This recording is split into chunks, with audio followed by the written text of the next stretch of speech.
Gabrielle Burkhardt joins us here in the KRQE News 13 digital studio to talk about her latest investigation. Gabby, thank you for being here. You looked deep into unemployment fraud here in New Mexico. Your story in part explains just how widespread this is, but I wanted to maybe just start from the beginning. How did you get into this story? How did you hear about it? How did you start working on it? Well, we all know unemployment fraud has been happening. Like, New Mexico is not unique in this world. It's happening nationwide. We knew that there was record numbers of just unemployment in general during the pandemic. So many people needing that financial assistance. And with that much money going out the door from the federal government, there is bound to be fraud and bound to be, those criminals who will take advantage of that situation. I wanted to look at New Mexico, particularly how we fared with fraud. We've seen some press releases from the IRS, highlighting these big fraud rings in other states. We haven't quite seen those press releases come out of New Mexico, but that's not to say that it's not here. So I started calling our local, state, federal agencies and just trying to figure out where we stand with this type of unemployment fraud. How big of a deal is it putting on our system? How big of a strain is it for our local and federal agencies trying to investigate and prosecute these cases? And then more and more victims are coming forward really every day and learning that their identities have been stolen or used to file for a fake unemployment claim. For those who have seen the story, I mean, it clearly shows that this is a widespread issue, but I wanted to ask that, were you surprised at all by what you found? I was, and I knew it was a big issue, but certain numbers really stuck out for me. I'm going to take a look at my notes here. The number of claimants and strain on our system. For Workforce Solutions is the department who handles our state's unemployment insurance program. And the number of claimants was just incredible over the pandemic. We went from having about 10,000 people on unemployment pre-pandemic to a huge surge in over 150,000 at a certain point during the pandemic. Wow. Of just unemployment claims. So, that department was handling a surge that they were not ready for, they weren't staffed for. The Workforce Solutions acting secretary, who you'll hear from in my story, Ricky Cerna, to put it in perspective, told me that 74,000 calls were taken in the month of February 2020, right before the first COVID-19 cases were confirmed in New Mexico. And then 2 months later, in April of 2020, that department was getting inundated with 3.4 million phone calls. And these are people who are trying to figure out how to file for unemployment. Did I do it right? Maybe some people didn't have internet, but they just weren't prepared for this kind of surge in such a short amount of time. And then you've got, people who are taking advantage of the situation, filing claims illegally and fraudulently. And it's an amount of money that was needed to get to those folks who were laid off in the pandemic. Businesses were shuttered. Over 100,000 New Mexicans lost their jobs during the pandemic. A lot of them needed that assistance, but because of how quickly everything was having to go out the door, a lot of those protocols and, measures put in place to detect fraud didn't necessarily work with all the programs and new pandemic-related programs that were put into effect during the pandemic. So when you start looking into this and just how many victims of fraud are out there, I understand you kind of had that process of discovering exactly who takes these kinds of calls for unemployment fraud, when people get their name tied to another account. So maybe if you can just take us to through that process of how did you find some of the victims? I know you spoke with one in your story. You have some lapel video from other cases. How did you find those people and find those cases? Yeah, so I wanted to figure out, who is this impacting? Who are the victims? And really it's taxpayers, right? Because it's federal money being used for for important assistance that people needed. But at the same time, more victims are coming forward. Workforce Solutions didn't want to provide me with any specific cases that they have reported to the federal government or to law enforcement agencies. So I had to kind of go about just public records, requesting public records. I know that, okay, when your identity is stolen, a lot of unemployment fraud relates to identity theft. So when your identity is stolen, you usually have to file a police report, right? So I went to Bernalillo County and just started there, talked to their records clerk and said, I would like to request reports, related to identity theft and unemployment. And they knew exactly what I was talking about. They, in fact, have been tracking that. Deputies with the Bernalillo County Sheriff's Office actually take a lot of these reports.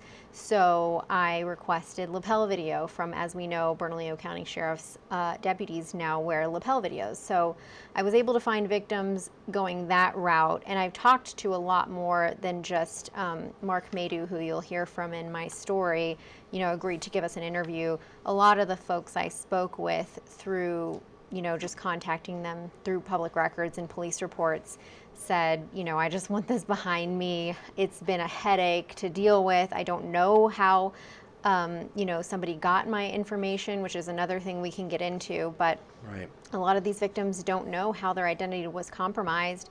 And now they're having to deal with all of this going forward.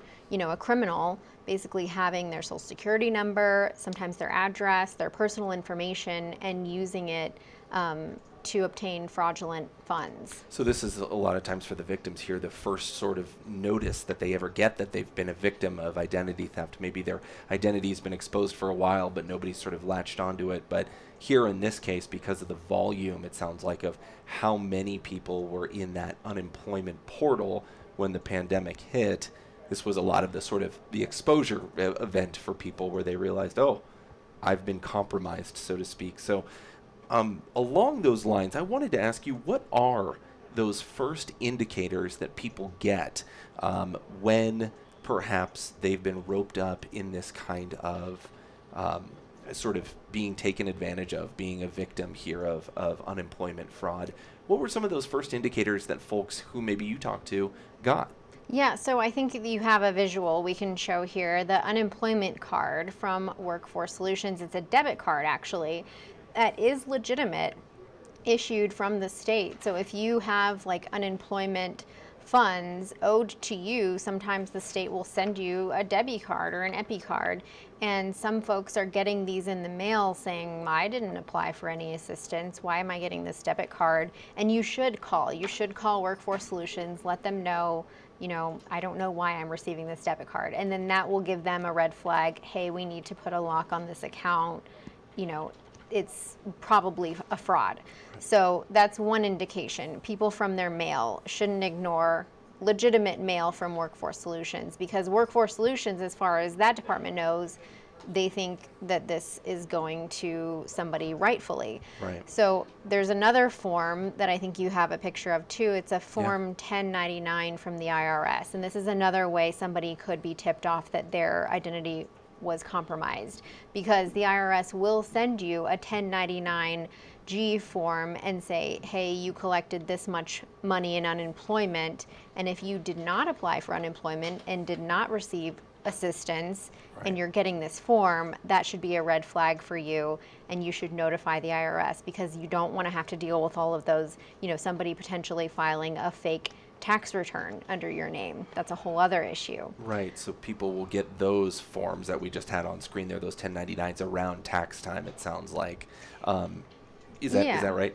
Yeah, and I wanted to explain also, a lot of people are finding out that they're victims through the mail. You could be a victim right now and not know it.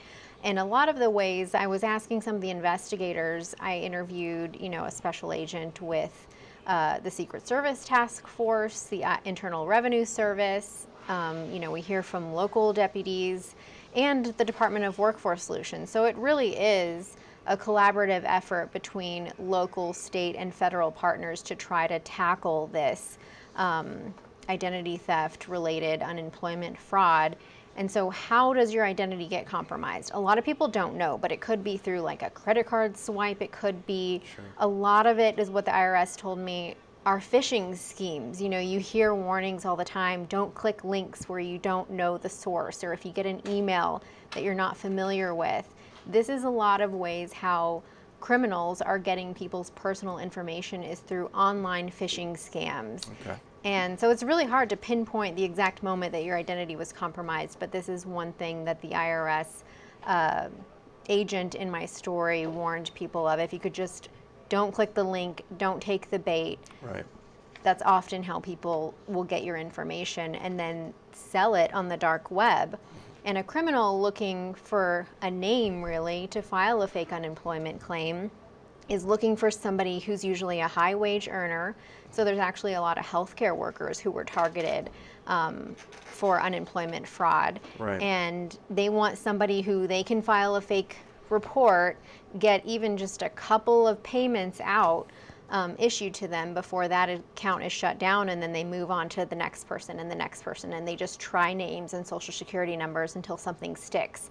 And they can make, you know, hundreds of dollars, tens of thousands of dollars filing these fake unemployment claims. Wow. Yeah, it's pretty incredible and a lucrative thing for these criminals out there right now. You had mentioned healthcare workers are some of the people who have been targeted by this, who are high wage workers and whatnot.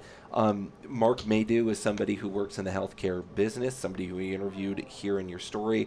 Has it cost him anything so far? Obviously, you know, he's not going to be on the hook for this sort of fraudulent payments, it sounds like, that necessarily go out. It's not like Workforce Solutions is coming knocking on his door saying, like, give us the money back. But we know that there are possible penalties and whatnot when your name gets tied in with things that you didn't sign up for. You mentioned how it shows up on your taxes. But I just wanted to sort of put the question out to you. You know, have you heard in this case, Mark, the person who's in your story, has he experienced any sort of costs from something like this yet? No, it hasn't cost him anything financially. You know, it costs people time, effort just to notify these agencies. Mark, in my story, explains, you know, he's the chief financial officer for a private healthcare company here in Albuquerque. So he deals in finance, but this has been an HR nightmare for their company because he was one of the first ones to figure out his identity was used to file a fake unemployment claim, and then more of his colleagues were notified that they too were victims. He did say that they don't think that it was a company-wide, you know, compromise or anything like that. But he did tell me, even after notifying Workforce Solutions, like, hey, I didn't file, I worked the entire pandemic, I never was unemployed, the fraudulent claim was still approved. So whoever has his information was still getting paid. And then he is worried about down the line somebody filing a fake tax return because he doesn't know who that person is or how that person got his identity. So it's just an added stressor, you know, for identity theft victims, and it could affect your credit. You know, if a thief is able to take out a line of credit or a credit card under your name and they just go to town, that could affect you financially. So what I learned is, yeah, don't ignore that mail if it looks legitimate from the IRS or from Workforce Solutions, but double check it with those legitimate agencies. Don't just, you know, reply. The IRS or the Workforce Solutions will never ask you, you know, to send them personal information, like a lot of ways that this happens, like, you know what I mean? So just double check with those legitimate agencies that the letters you're looking at are legitimate and lock down those accounts. Yeah. Lock them down and make sure you're just monitoring what is going on in your financial life is really what it says. Look at all your mail and don't just throw it away without not knowing what it is or giving it a thorough look. So what else can people do? You mentioned notifying local law enforcement. I take it the sheriff's office in your county is the good agency to call because people sometimes call the police, they sometimes call the sheriffs and not really know jurisdictionally how those two may differ. But it sounds like in this case, victims should call the sheriff's office. Is that right? Yeah, and you can also go to the IRS has a portion on their website, and we'll link to it in my story as well, where you can report, you know, your identity theft and notify Workforce Solutions as well. And some of those agencies might require you to provide a police report. So that's why people are calling law enforcement and saying, hey, my identity was compromised. Some people do put a lock on their credit cards, or get new ones issued to them just to be safe. But definitely keeping an eye on your bank accounts, making sure everything is in order there financially. You don't want this to end up, causing more problems for you down the line. But it is something, I will say, Workforce Solutions, that you'll hear from the acting secretary in my story, but they do explain they have a lot of protocols in place, both, humans at the helm and, my just drew a blank, but programs in the computer who will identify or flag, like, say a social security number was used to file a claim in New Mexico and that same number was used in another state.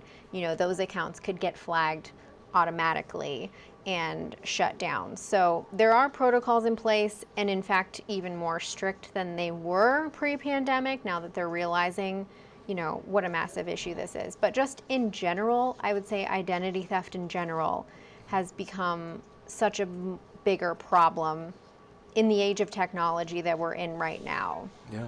Well, and once again, a reminder to folks, if you see this kind of card show up in your mail and you didn't sign up for it, that's an unemployment card, and you'll probably want to file one of those claims Gabby's been talking about. And as well, if you get one of those 1099 forms saying you've made an unemployment claim, you get one of those around tax time, that's also a red flag that you should get on it and try and handle your business and get your accounts in order, because you've probably been a victim there. Gabby, thank you for your story. Where else? How can people reach you? Well, you can definitely read more about this online at krqe.com. You can always reach me via email. It's gabrielle.burkhart@krqe.com, on Twitter @gburknm. And thanks for having me. You're welcome. Thank you.